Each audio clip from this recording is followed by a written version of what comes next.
and welcome to the Discriminating Gamer, the board game review show that considered doing this entire review in mime, but then remembered it had already paid for the audio. Ladies and gentlemen, I am super excited because today we're going to go ahead and take a look at a game that is all about Winston Churchill in May of 1940. As the Germans were advancing against the BEF in France, Churchill led his nation to victory. It's amazing, and it stars Gary Oldman as Winston Churchill. I am, of course... What's that? Yeah, Darkest Hour. Darkest Night. Darkest Night.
In Darkest Night from Victory Point Games, up to 4 players are going to take on the roles of various heroes who are in a kingdom that has been overrun by the evil Necromancer, and they must wage a valiant guerrilla war in order to stop this evil and restore peace and freedom to the galaxy.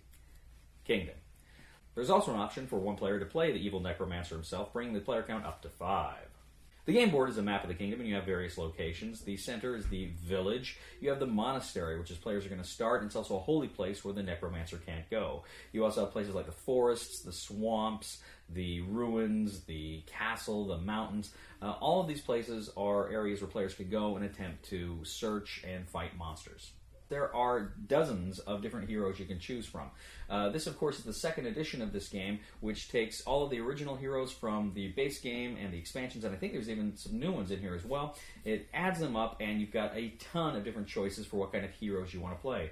You can play, the Prince, or the Enchanter, or the Tamer, or there's all sorts of different kind of skill sets. Now, each hero is also going to get kind of a player aid card, and this card's going to, of course, tell kind of a lot of the backstory and the stats about that particular character. Critically, you're going to have 2 columns, 2 tracks on the bottom of this. You're going to have your grace track and your secrecy track. Now, your grace track is essentially, it's kind of not really your life points. If you die, you can essentially spend a grace point to bring your person back to life, is essentially how that works, which is important because there's some differentiations between spending grace and then just dying in the game that becomes apparent. You also have the secrecy track. This means, because again, you are trying to move around in secret against the Necromancer. You don't want the Necromancer to come after you and to do battle, because at the beginning of the game, no one is strong enough to do battle with the Necromancer. Now, no matter what your player count is, you always play with 4 heroes. So even if just one person is playing the heroes, you have to play with all 4 heroes, because there's just too much for one character to do it alone. Now, on a hero's turn, there's different things they can do. Now, if you're in the monastery, there's some caveats there, because monastery is a holy place where evil doesn't occur. But if you're out in the big, bad, wicked world, there's certain things that are going to happen. The very first thing you're going to do on your turn is, first of all, if you start in a place with a Necromancer, you lose a secrecy. If you're carrying a holy relic, you lose a secrecy. You've got to adjust those things at the very start. Now, if you're in a location with a Necromancer and you have no secrecy, you have to fight him. More likely, you have to evade him, because you're probably not going to be strong enough to take him on at the beginning of the game. But then what you're going to do is, if the Necromancer's not there, you're going to draw an event card. And you've got this big event deck. You've got lots of sorts of things that are going to happen. You may have to fight a monster. You may have to make a bad choice somewhere on the board. You may have to do all sorts of kooky things. Next, characters can take one action. The action can be to travel, to move from one area on the board to an adjacent area. If you do that, you get to increase your secrecy as you move. You can also choose to hide, in which case you can, of course, gain secrecy that way as well. You can also, I believe, refresh cards that way as well. Now, you can attack either a blight or the Necromancer. Now, the blights are these various monsters that are going to appear on the board. You can fight them. Now, each character also has a power deck, essentially a deck of, I believe, 15 cards that are unique to that character. They give them special powers and special abilities they can do. You only, however, begin with, I think, 3 of them, and then that can change, of course, as the game goes on. You can gain more of these things, and you can use that, of course, to fight your opponents. Otherwise, it's just a simple dice roll. You're trying to meet or exceed the number printed on that specific monster. Now, each location also has a search difficulty, and that's important because one of your actions is to search. And this is very important. This is how you're going to gain a lot of the things you need in the game. What you do is you go ahead, you roll the die, and you search in that location. If you can meet or exceed the search difficulty factor, then you draw a map card. You look at the map card, and it's got the different locations printed on it, and then it's going to have 2 things. It's going to have a blight column, which you'll ignore for searching, but then it's going to have kind of the search column, which is what you are looking for in that location. It tells you what you're going to get. Are you going to get one of your power cards or some of your power cards to use? Are you going to find a mystery there which is something you have to kind of figure out in order to gain a reward? Are you going to find a quest, something you can do in order to gain rewards there? Are you going to find different little items here and there that will help you on your way? Or critically, are you going to find clues? And you find a lot of the clues through the mysteries, but these are very important. Clues are very important. More on them in a minute. You can also meditate, essentially to gain a spark. A spark is a little token that you can spend to roll more dice during combat.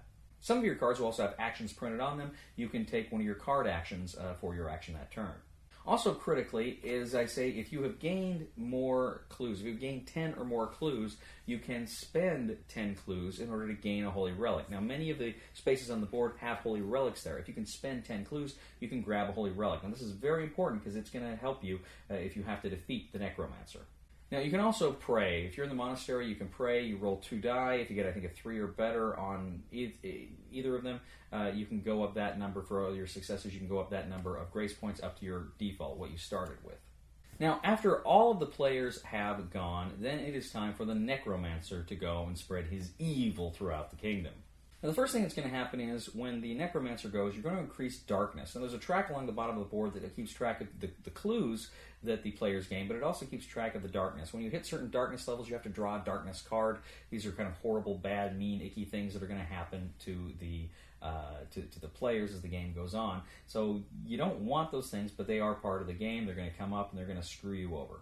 If the darkness track also ever gets to the end, 30 I believe, then it's game over, evil wins.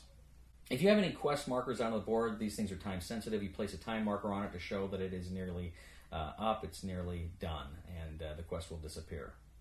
Next, the Necromancer is going to move. Essentially, you roll a dice, and you compare the dice number it rolled to everybody's secrecy number who's not in the monastery.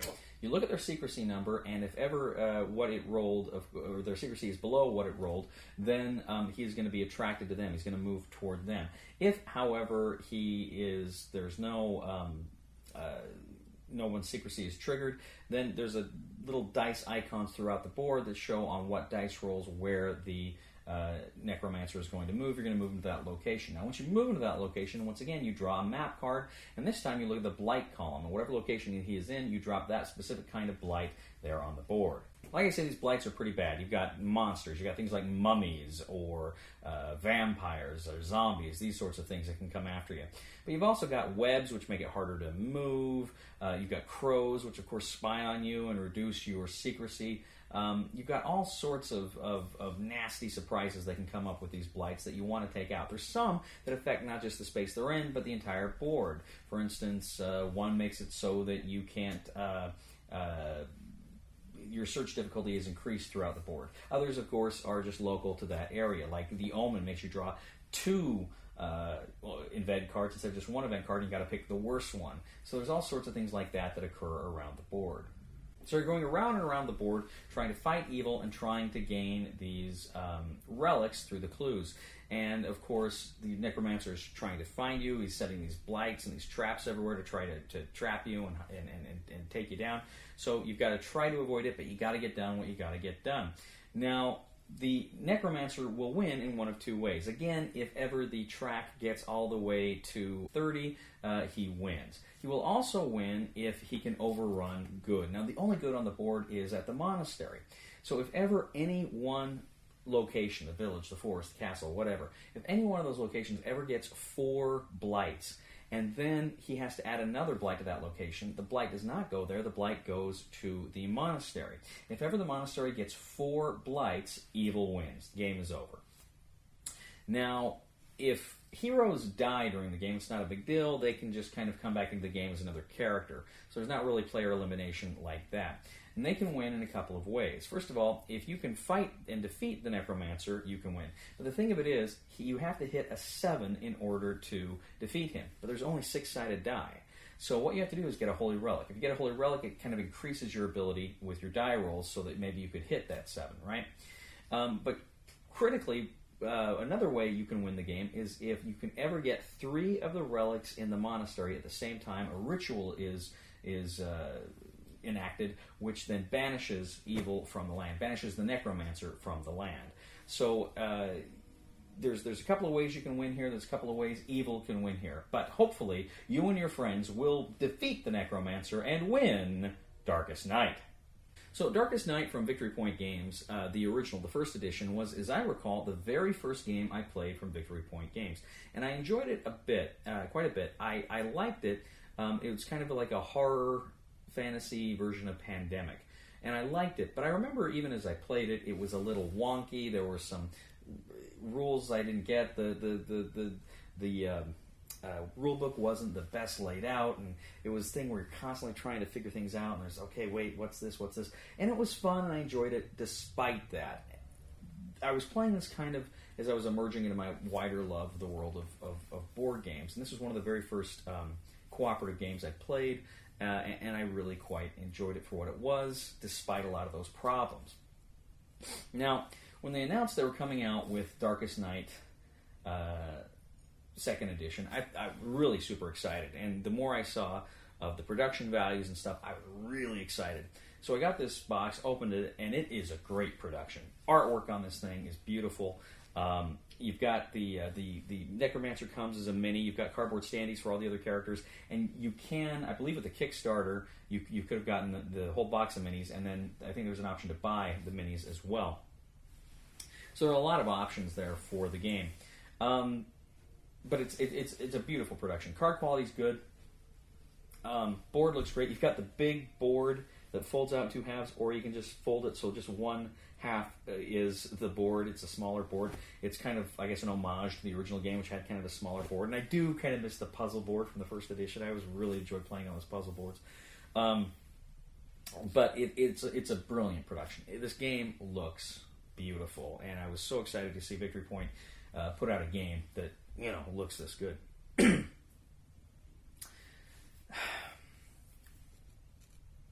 My issue with Darkest Night 2nd Edition is, as I say, in the first edition, there were a lot of these clunky things, wonky things that just weren't intuitive, that I kind of worked around and frankly house ruled in the first edition a little bit. There were a lot of these problems I had. One of the things I was really looking forward to at the 2nd edition, one thing that I was super excited about the 2nd edition was, of course, they would streamline it. They would get rid of the wonkiness. They would make it a little more straightforward. They would make the rulebook a little more, easy to read. The game would be more intuitive, and I was super excited about that. But it was not to be. The game is still wonky. It's still not intuitive. So I played the first game with some friends. There were 4 of us, and we're playing, of course, the heroes. And we were constantly looking through the rulebook. We're constantly looking through the rulebook throughout the game. That was disappointing. That's really disappointing. And again, part of this is the rulebook's fault. It's just not easy to get through. It's not intuitive to find things. I can't remember. I don't even think there was an index, if I recall correctly. It was just hard to find what I was looking for, and some of the things were just not adequately explained. There were some good explanations, some good examples here and there that did help me on some issues, but a lot of stuff I was still kind of scratching my head over a little bit, so wasn't happy about that. One of the other issues too with this game is in the rules, your characters can take one action. They can take one action per turn, and very often, that action involves a die roll. And so this is a game where you take an action, you roll the die, and you don't get it, and it's like, oh, okay, not my turn anymore. And then it goes around, and you got to wait for it to come around. Now, it's not super long. It's not something like Fortune and Glory where you're waiting forever for it to come back to you. It's not like that. But it's long enough that it's kind of, oh, okay, well, that was a fun turn. So there's some of that to this game. And it kind of, I wish at least it had been you get a movement action and then take an action. To me, that would have made the game a lot better, because so much of this game is you're not taking positive actions. You're putting your finger in the dike. You know, you're trying to stop the avalanche. So you're reacting. You're not taking these positive actions to do things. You're not searching like you need to search because you're busy fighting monsters and you're busy, you know, doing all these other things. So that was disappointing too. I was hoping that would be a little, again, better. We house ruled it about halfway through that game because just nothing. It wasn't very exciting. We house ruled this. We said, well, we can take 2 actions. And then it became better. And we did win. Probably because of that. I can't imagine we would have won just taking 1 action. And maybe that, you know, obviously it's a balancing thing. And maybe that's not how you should play it. But it just, we weren't getting into it with the 1 action. It was where it's based on die rolls. So there was that. That was kind of disappointing too. Now I do praise the production here. It's great, but again, like the rulebook, some of the cards have some things that are wonkily written on them. Wonkily, I don't think that's a word, but like there'd be roll a dice, and then it would have all the different things for the you know, 1 to 2 this happens, 3 to 4 this happens. It would say roll a dice, pick one, and it's like roll a dice, pick. What does that mean? Roll a dice, pick. You pick which one you want, but then why are you rolling? Or another example. There is an artifact card that says if you're fighting the Necromancer, you also get strength depending on how many blights are in your location. But in the rules, it says you can't fight the Necromancer if there are blights in your location. You have to take out the blights first. I mean, there was just some wonky stuff like that that we saw a few times there. Didn't understand it. Wasn't clarified in the book. So that was an issue too. Now, after I played with my friends, I kind of played a game solo. It went better with a solo game. I really feel like this game is a better solo game than a game with a bunch of people. For those reasons I stated. If you're playing a solo game, you're engaged the whole game. Not so much with when you got a bunch of people there. This game's got so much going for it, and I've been looking forward to it so much, but it's just got all these caveats here. Now, the price point of this game is well north of the 100. So I can't say buy it. I can't say go out and buy it. With these kinds of problems at that price point, I can't recommend say it. I can't say that. At the same time, I can't dismiss this game because there's fun here. There's good stuff in this game. More if you're playing solo. There's good stuff here. So I have to give you a very unsatisfying try it before you buy it. I think some people will really take to this. But there's a lot of caveats here. Thank you once again for joining us today on The Discriminating Gamer. As always, we ask you to please leave a comment for us on YouTube, on Board Game Geek, on our Facebook page, or on thediscriminatinggamer.com. We ask you to please like us on Facebook, subscribe to us on YouTube, and follow us on Twitter. We are The Discriminating Gamer, and you know, I really, really wish they had cast the Necromancer with Gary Oldman. You know, that guy can do anything. Please somebody help me on my feet again, and I don't know where I'm going, and I don't know where I've been. Please somebody help me on the solid ground. It's a long time, and I'll be dying. Once a year I wind up in the